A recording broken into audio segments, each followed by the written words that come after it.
7 अक्टूबर 2023 से इजराइल जंग के एक ऐसे मकर जाल में फंसा है जिसमें वो लगातार उलझता जा रहा है।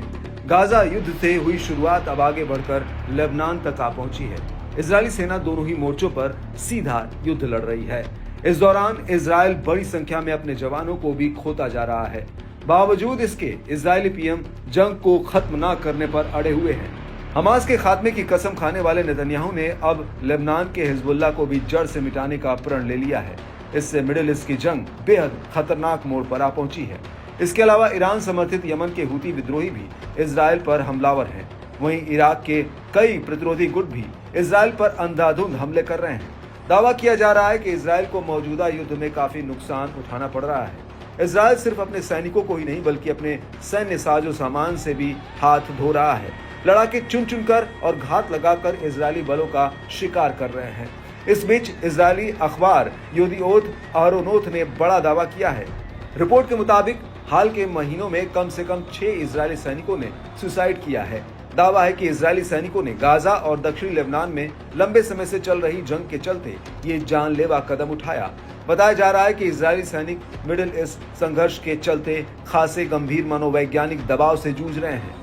रिपोर्ट में इस बात पर जोर दिया गया कि इजरायली सेना बड़े पैमाने पर मानसिक स्वास्थ्य संकट का सामना कर रही है। जहां से पता चलता है कि सुसाइड की असल संख्या इससे भी कहीं ज्यादा हो सकती है। दरअसल इसे लेकर इजरायली सेना ने अभी तक कोई आधिकारिक आंकड़े नहीं जारी किए हैं।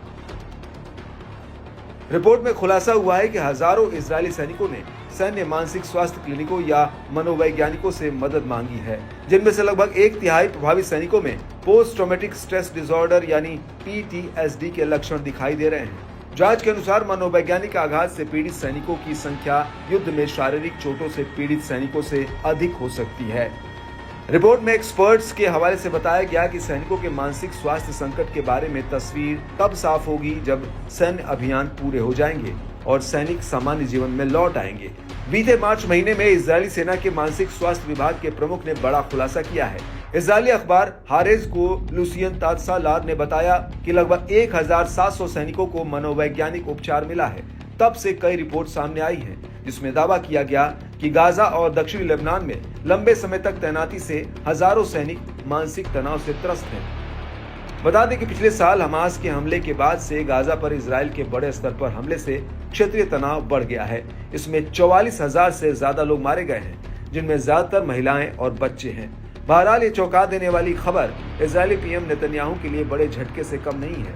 एक तरफ जहां नेतन्याहू हमास के चुंगल में फंसे इजरायलियों को छुड़ा नहीं पा रहे हैं, वहीं अब तक जंगी मैदान में तैनात इजरायली जवानों की ओर से उठाया जा रहा जानलेवा कदम इजरायली भविष्य के लिए अच्छे संकेत नहीं दे रहा है। तो वहीं नेतन्याहू की साख भी अब दांव पर लग गई है।